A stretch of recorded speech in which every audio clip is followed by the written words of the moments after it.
Olá pessoal, tudo bem? Sejam bem-vindos a mais uma aula aqui no canal. A nossa aula de hoje será sobre a equação do primeiro grau.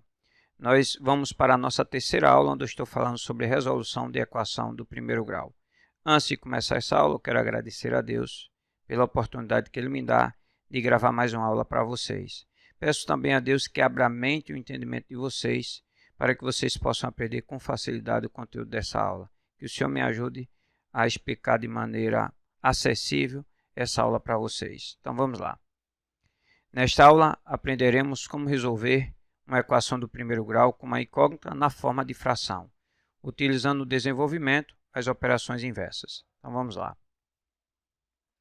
Resolução de uma equação do primeiro grau com uma incógnita. A palavra incógnita se refere às letras que aparecem nas equações, ok? Quando se fala de resolução de uma equação do primeiro grau, está se falando do valor que se obtém para a incógnita que torna a sentença verdadeira. Então vamos para o enunciado da questão. Sendo U igual a Q, determina o conjunto solução das equações. Esse U é a representação do conjunto universo. Esse Q é a representação do conjunto dos números racionais. Aqui eu estou afirmando que o conjunto universo está sendo representado pelo conjunto dos números racionais. É através do conjunto universo que você obterá o conjunto solução. Só vai poder fazer parte do conjunto solução o valor que se obtém para a incógnita que seja pertencente ao conjunto dos números racionais. Qualquer outro valor que você obtiver para a incógnita que não pertence ao conjunto dos números racionais, isso significa que o conjunto solução será representado por conjunto vazio. Tá certo? Lembrando a vocês que o conjunto dos números racionais é formado por números naturais, por números inteiros, por decimais exatos, decimais periódicos, por frações. Tá certo? Tudo isso aí faz parte do conjunto dos números racionais. Então vamos ver aí a primeira equação. Temos aí na letra A x sobre 3 somado com x sobre 2, que é igual a 7 mais x sobre 3. Temos três frações com denominadores diferentes. Para somar ou subtrair frações, é necessário que os denominadores sejam iguais. Neste caso, nós vamos precisar de frações equivalentes a essas frações que foram dadas com o mesmo denominador. Para obtermos esse mesmo denominador, vai ser necessário utilizar o MMC dos denominadores que aí estão. Precisamos do MMC de 3 e 2. Observe que 3 e 2 são dois números primos. E o que são números primos? São números naturais que possuem apenas dois divisores. E quais são esses divisores? O número 1 e ele mesmo. Sempre que dois ou mais denominadores forem primos, o MMC será a multiplicação de um pelo outro. Portanto, se eu multiplicar 3 vezes 2 dá 6. Logo, o MMC vai ser 6. Caso você não observe esses detalhes, vamos para a decomposição simultânea. Nós vamos pegar os denominadores que aí aparecem e vamos decompor simultaneamente utilizando fatores primos. Sempre que tiver número par, eu começo decompondo por 2. 2 ele não divide 3, portanto eu repito esse 3. Divide ele mesmo, que dá 1. Veja que 3 ele é um número primo, você só pode decompor por ele mesmo. 3 divide 3, que vai dar 1. 3 não divide esse 1, portanto você repete. A decomposição em fatores primos se dá por encerrado quando os resultados que nós obtivermos forem iguais a 1.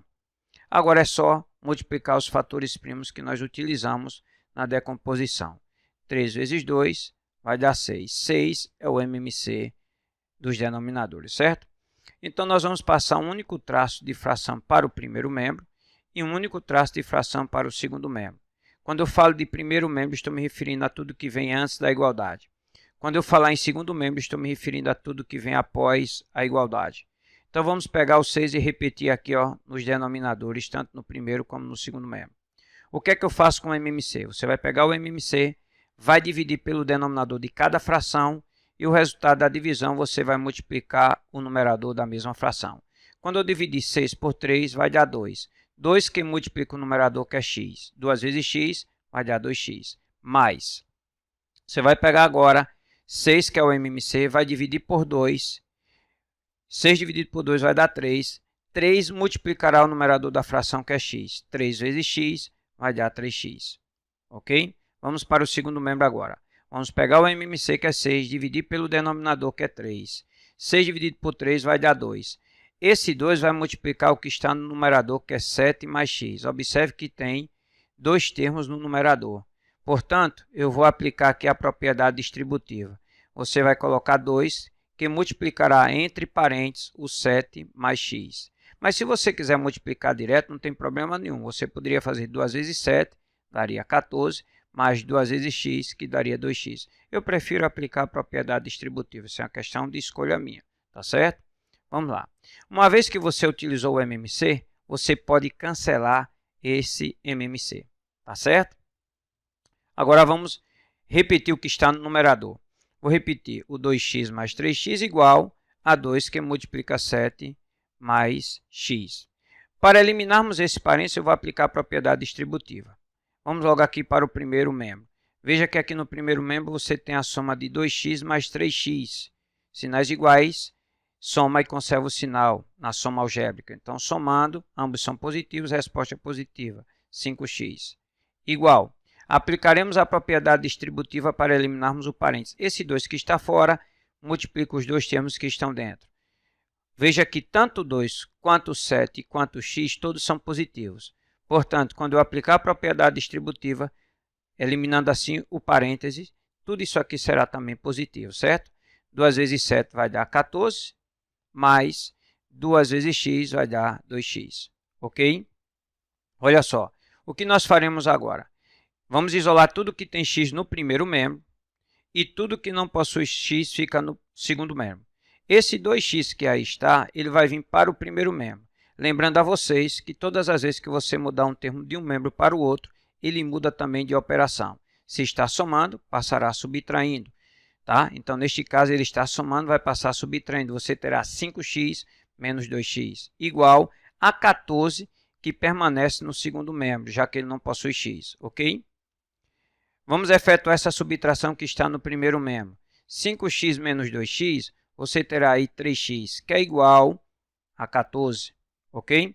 Observe que entre o 3 e o x não tem nenhum sinal que separe o 3 do x. Portanto, a operação indicada aí é de multiplicação. Todas as vezes que você tiver números e letras juntos e que não haja sinal que os separe, portanto, a operação indicada será sempre de multiplicação. Tá certo?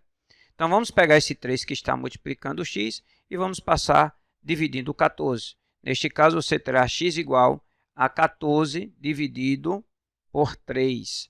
A divisão de 14 por 3 vai dar uma dízima periódica. Eu aconselho você deixar na forma de fração, a não ser que a questão peça para que você escreva na forma decimal, tá certo? Observe que todo número escrito na forma de fração, cujo numerador e o denominador são números inteiros, 14 é um número inteiro e 3 é um número inteiro, é um número racional.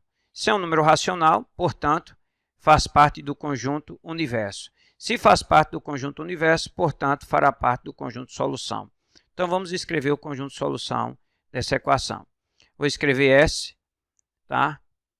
De solução, e dentro do conjunto, entre chaves, você vai escrever 14 sobre 3. Não esqueça, por se tratar de um conjunto, você tem que escrever entre chaves, tá certo? Vamos para a letra B. Temos aqui, ó, 3 frações cujos denominadores são diferentes. Precisamos de frações equivalentes às frações que foram dadas de mesmo denominador. Para obtermos esse mesmo denominador, vou precisar do MMC entre os denominadores. Perceba aí que os denominadores são eles, 6, 4 e 3. Vamos utilizar aqui a decomposição em fatores primos. Se tem número par, começo por 2. 2 divide 6, que vai dar 3. 2 divide 4, que vai dar 2. 2 não divide 3, você repete. Ainda tem número par que é 2, eu vou continuar decompondo por 2. 2 não divide 3, repete. 2 divide ele mesmo, que dá 1.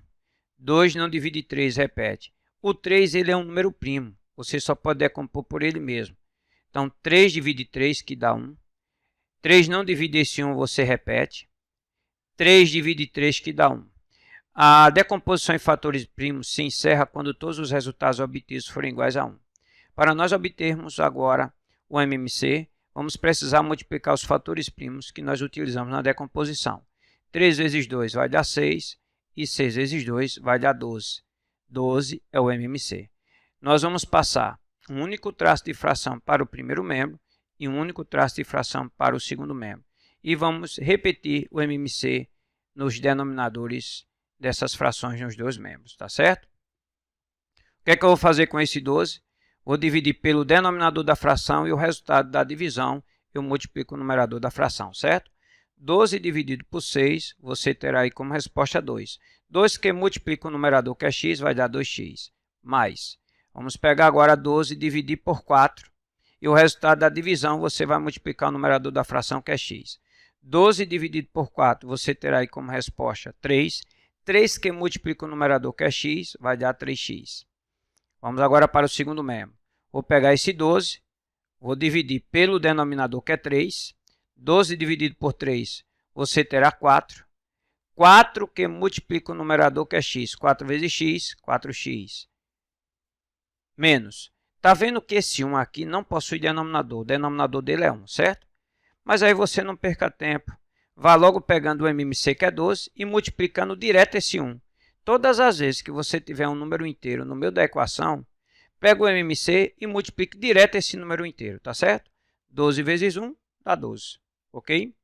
Já que nós utilizamos o MMC, agora é só cancelar, tá certo? Veja só, por que a gente cancela o MMC nas equações quando envolve frações? Porque já que você tem aqui a igualdade entre duas frações, você tem aí uma equivalência. Nas equivalências, se você cancelar aqueles termos que são iguais, que estão na mesma posição, quando eu falo na mesma posição, estou me referindo a termos que estão no denominador ou no numerador. Então, já que você tem termos idênticos nos dois membros, nessa igualdade entre essas duas frações, você pode cancelar e o resultado não se altera. Por isso que nós podemos sempre cancelar o MMC nas equações de primeiro grau, que o resultado não se altera, tá bom? Então, vamos repetir o que está no numerador agora. Olha só, vamos efetuar as operações que você tem aqui com os termos semelhantes no primeiro membro. Somaremos aí 2x com 3x, que vai dar 5x, igual a 4x menos 12. Agora, o que é que eu vou fazer? Eu vou isolar tudo que tem x no primeiro membro e tudo que não tem x ficará no segundo membro. Vamos pegar esse 4x e vamos trazer para o primeiro membro. Observe que ele está positivo. Ao mudar de membro, ele vai mudar de operação, tá certo? Você vai ter aqui 5x menos 4x, tá? Então, você terá 5x menos 4x. Já que ele está positivo, ele vai passar agora a subtrair o 5x que está no primeiro membro. Igual a menos 12, que permanece no segundo membro, já que ele não possui x. Vamos efetuar essa operação que está aí no primeiro membro, entre o 5x e o 4x. 5x menos 4x vai dar 1x, que é igual a menos 12. Ok? Com isso, nós temos aqui outro valor que nós obtivemos para x. E vamos analisar se esse valor que nós obtivemos para x ele é um número racional. Todo número inteiro, menos 12 é um número inteiro. Todo número inteiro ele é racional.